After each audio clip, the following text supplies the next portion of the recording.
Welcome to Go Team Score Points, a podcast that started because the news is a lot and maybe learning about sports will be a nice distraction. In today's episode, we go over some current events and the Nuggets Pelicans game in New Orleans. It's our best episode yet. You have a personal connection to this game. Yes, my friend Hannah went to this game. Hey, Hannah. Hey, Hannah. She's going to come on and talk about it maybe next week. Okay. Maybe. I love that. But we have current events first. Okay. Oh, yeah. You have something to tell me about. Ugh. A scandal has broken in the NCAA. Okay. And there were like 30-ish people charged with points shaving. Oh. And somehow it has roots in China. It's kind of the classic points shaving in the NCAA, which remember what happened the last time, or one notable time. I don't know if it was the last time. That is how All-Star Weekend started. Oh, right. Remember, there was a scandal? Same exact thing. Yeah. College players underperforming because people who were running these scandals asked them to underperform. Yes. And they did. Wow. I know. So because of that, they were like, we need to fix our image. This image is bad. And they were like, let's make the All-Star Weekend. So we could have another event in 50 years that they're trying to fix. Right. So what could they come up with now? Maybe getting rid of the All-Star Weekend. They've like bookended it. To clean up their image. They get rid of All-Star Weekend. Yes. That's great. Yeah. I think that's what might happen. Yeah. Or maybe they could have like a sports event where basketball players try not to play basketball. Or like they go bowling. Oh, yeah. That could be fun. The NBA bowling tournament. But considering that like FanDuel will sponsor it, I don't think that this is going away. Okay. All right. I'm just guessing. Just people are getting in trouble. I was wondering how they're recruited. And one news thing I watched said that they got the players to recruit like their teammates and other players. But I just wonder, like, how does this start? Like it's kind of a MLM scheme or like a pyramid scheme. Okay. Multi-level marketing, you know, like I'm at the top and then I'm going to get you to do, that's not really multi-level marketing. Is more like you get more money, the more people you get in, but that could be how it's being run. Yeah. I wonder if a team was favored by 10 or 20 and then they try to win by less than that. Yeah. Or was it individual players, an over under? Okay. These are all great questions that I don't know the answers to, but it was something like the players were asked to perform less than what they were predicted to perform at. Yeah. By just a little bit. Yep. There was some, I want to say it was like a Boston University or Boston College basketball a long time ago, like 70s or 80s or something like that, where players were threatened, like bad stuff's going to happen to you if you win this game or if you score more than this many points or whatever, kind of like no choice. Yeah. Forced into this by bad mob type people. Yeah. You could also see it as like hey, you've got some money to make here if your team.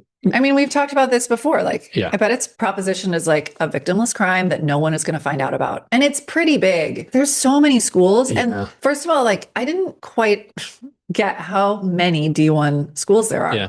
There's so many because I hadn't heard of most of the schools that were on this list.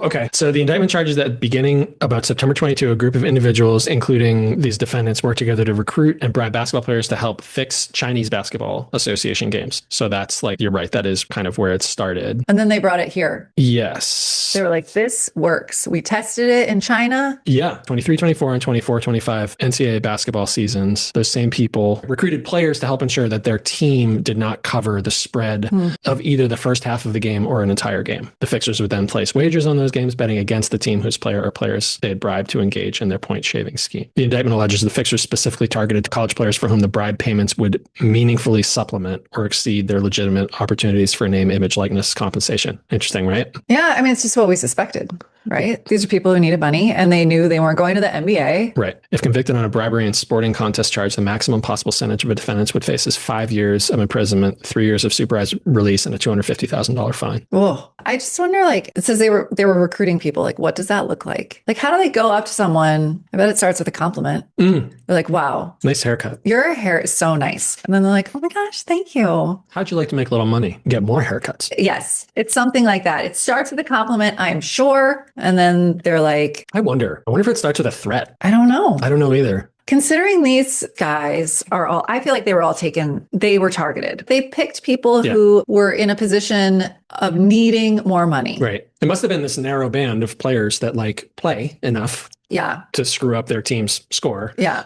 but not be earning any money through NIL or future NBA stuff. What's such a shame is like there's a handful of players on this list who are current players. So a lot of these, it's former players. So it seems like they were throwing the game, like they've graduated maybe since they were doing the fixing. Yeah. Some of these are current players, and they're going to get kicked out of school probably, right? For sure. Yeah. And is it a felony? Like, to be a felon in America, you're just... Yeah. I wonder what the punishment is to have shaved points rather than be the person setting it up. Yeah. Right. So basically accepting a bribe, I guess. Right. I would think the fixer has to be like, they must be more lenient on the people who are down the chain a little bit. Must they in America? You know, in principle, you're right. I usually am. But like in principle, US doesn't have a hard time punishing small time criminals. That's true. Okay. So in better current events, I have a better current event. Okay, good. So Nick Nurse coaches the 76ers. Yeah. They played Toronto this week. Mm-hmm. Did you see this? No. They're in Toronto, and Kyle Lowry plays for the 76ers. Mm-hmm. He used to play for the Raptors. I don't think he plays very much for the 76ers, but he's on the team. Yeah. So, right. Yeah. So they're there, and the crowd starts like chanting. We want Kyle? Yeah. Really? We want Kyle. Yeah. And so Nick Nurse put him in instead of Maxey. It was just like this very nice moment. A really nice moment. Nice. A mass substitution, and now let's see. Yeah, I don't think you can resist it much longer. It's time, everybody. It's time. Here it comes. Here it comes. That is so good. He's earned all of that. Take it in, Kyle. Take it in. And for Tyrese Maxey is number 7, Kyle Lowry.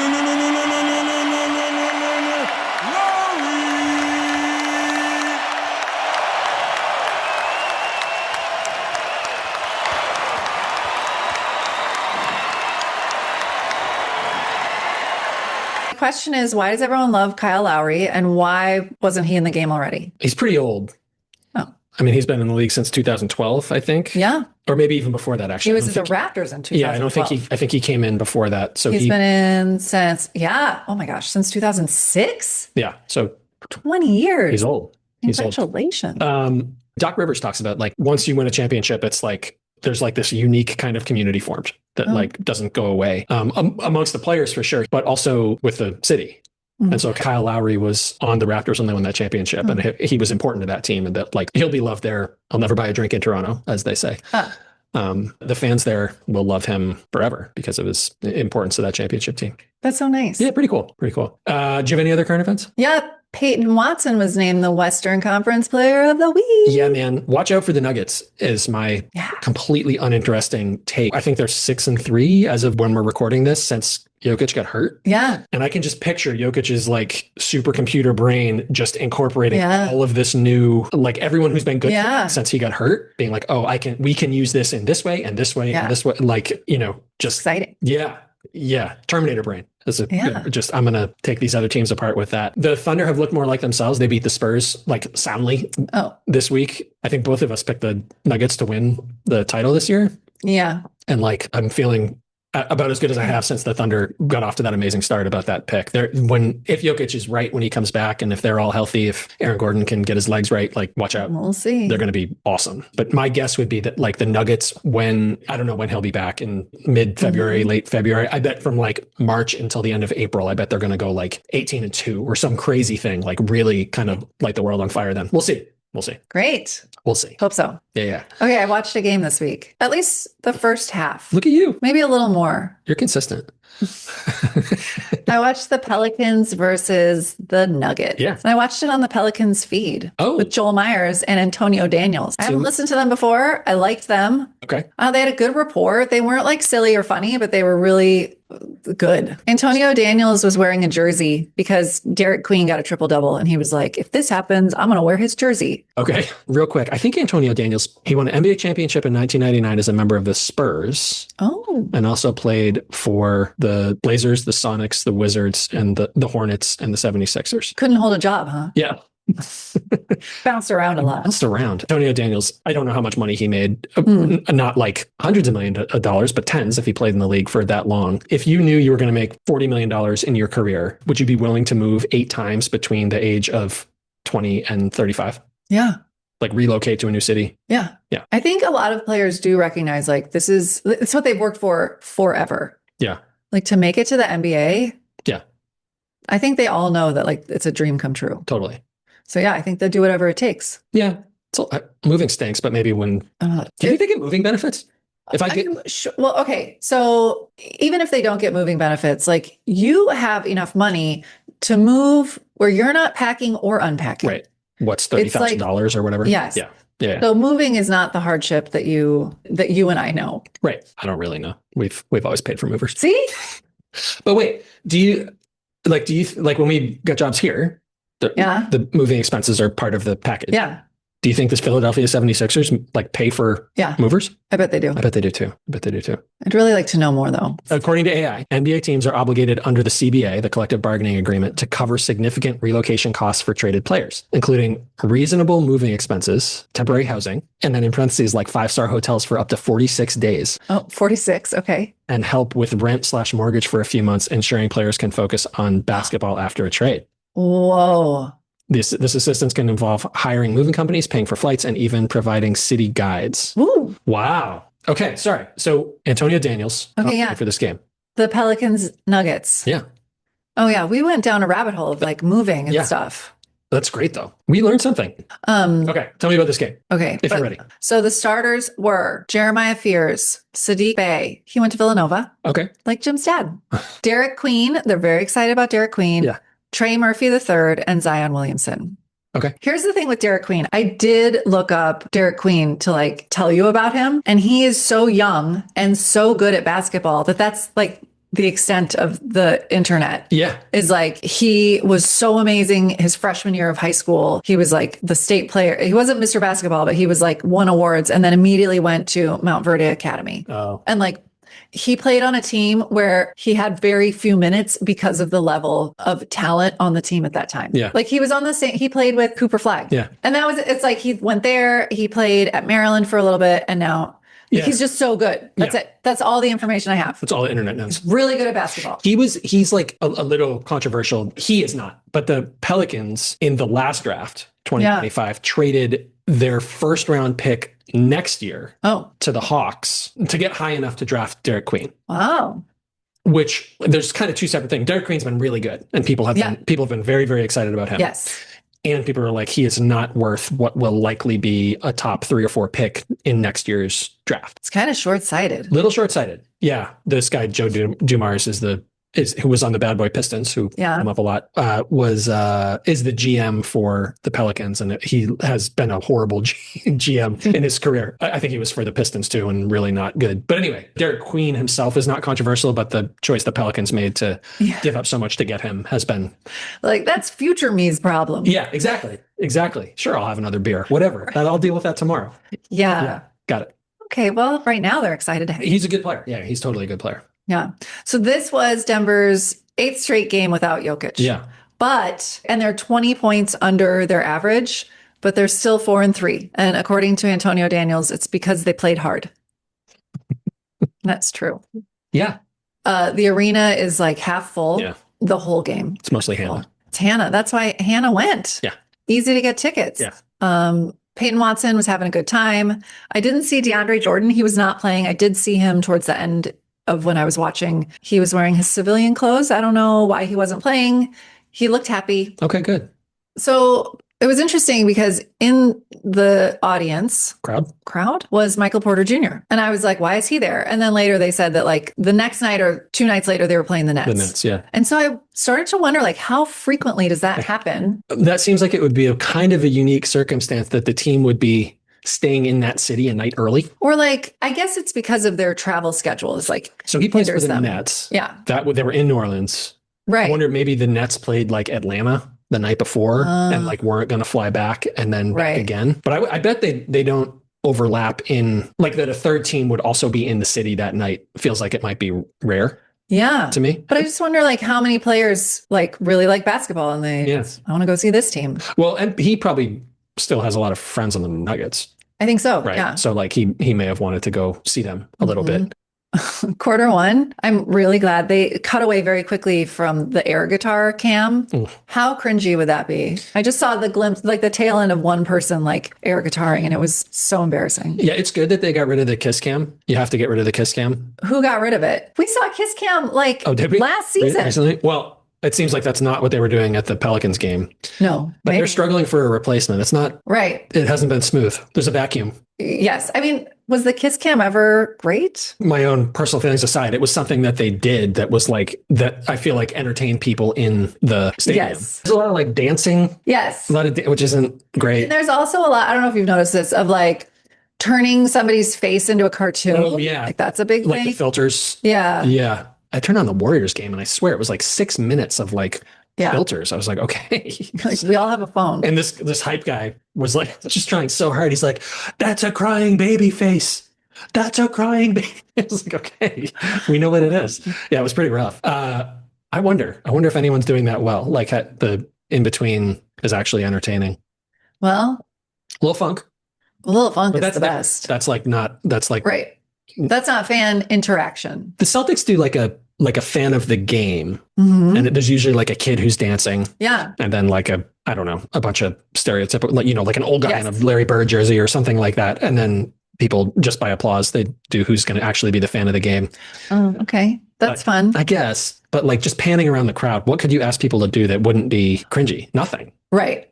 Nothing. Oh, they put Hunter Tyson in quarter two. Oh, not second shift, really. I wrote, do you think he was ready? Did he have his uniform on? He's like, Coach, it's the first half, right? Like, I'll be right back. I'll be right back. Yeah, exactly. I gotta go do an espresso shot to get ready. Yeah. Tim Hardaway Jr.'s dad was an all-star. Yeah. That's what I wrote. Really good player for the Warriors. He has a move called the killer crossover. Oh. Which we would always try to emulate in my backyard. He's a really good player. Well, Tim Hardaway Jr., he's a really good player too. Like he's really good. Yeah. And he always seems to be like having fun. Yeah. Which I think is great. Yeah. Okay. So this is so cute. When the Pelicans do a good job, they have different bird moves. The players? Yeah. So when they come off the bench, there's 2 different ones. That is surprising to me. It's so cute. That they would identify with their team mascot that much. I know. Isn't that weird? Yes. So funny. Yeah. So I've noticed the sideline helper before, right? Look at how many items of clothing. It looks like this sideline helper is like, here's your laundry. I just finished your laundry. What is he giving him? I folded this for you. That's so funny. Things there. Yeah. It's like not just a sweatshirt. Yeah, that guy snuck in his kid's sheets or something like that. Then it's halftime. Okay. 65-60, the Pelicans were winning. Oh, really? And then 2 minutes into quarter 3, the Pelicans were up by 11. Wow. And then I stopped watching the game, but I know the Nuggets won because we've learned nothing matters until the end of it. Yeah. Nothing matters. Yeah. So that's it for that game. I enjoyed it. I liked the commentators a lot. Now it's time for Shit the Announcers. Oh, good. I can't wait. One of them said that Tim Hardaway Jr. can shoot the leather off that basketball. Oh, never heard that. You like it? It's kind of creepy, but yeah. Okay. Okay. Sometimes the best move to make is no move at all and allowing guys to develop chemistry with each other. And I made a Valentine's card out of it. I love that. It must have been in regard to the trade deadline, I'm guessing. I don't know. The Pelicans are like, people are wondering what's going to happen with Zion. Just that he is like this top 1% of top 1% talent and just can't stay healthy. Oh. It seems like his like commitment to having his body ready to play has been in doubt. Yeah. And I wonder if they were talking about like trying to trade him at the trade deadline. And people too close to the team, I feel like are not the best people to judge moves at the trade deadline because you get attached to the individuals, the people, right? Yeah. Rather than the product. And like, I feel like some really smart people have come to like overestimate players on their team. Oh, yeah. That they don't want them to go away in exchange for what might be a better fit or a better player or a better whatever. Looking from the outside, it's like the Pelicans need to do something. Oh. But anyway. But they like him too much. They like him too much. Yeah. You got to make no move at all. Yeah. It's a Valentine. Do nothing. Yeah. The announcers said nice things about the Nuggets. They said they're missing the best part of the NBA, Nikola Jokić.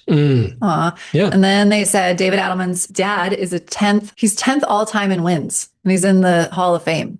Rick Adelman was a seriously good coach. Yeah. That's what they said. I guess that's more just objective. And then they started talking and they said, guys in this league are so much better than people realize. And then they basically said people assume that because a player doesn't play or only averages 8 points a game, that it's because they can't play. And I thought that was really interesting. And I thought that was something that we kind of talk about. Like, these guys are so good. Yeah. So good. Yeah. All of them. The worst player in the NBA is the best player you've ever seen. Yes. This reminds me of the challenge. Isn't that what he called it? Oh, yeah. Yeah. The people were like, oh, I could be, even after he's retired. Yeah. He's like, one-on-one, watch this. Yeah. He said, I'm closer to LeBron than you are to me. And that's true. Yeah. Yeah. For sure. So that's what they said. That's all I have about the announcers. That's a rich thing to say. That's like that. These guys were good. Yeah. We've talked a lot about like opportunity, right? Yeah. And like that most improved award might actually be best new situation. Right. Might be a better name for that award. Someone like Peyton Watson or Hunter Tyson or like any of these guys who are like bumped into a new role and succeed. Right. That's when Jokić comes back, those minutes have to go somewhere. The same thing with the Celtics is like if Tatum comes back in a month, there's like a lot of guys who are playing better than they were expected to play, whose minutes are going to disappear a little bit, because he's Tatum.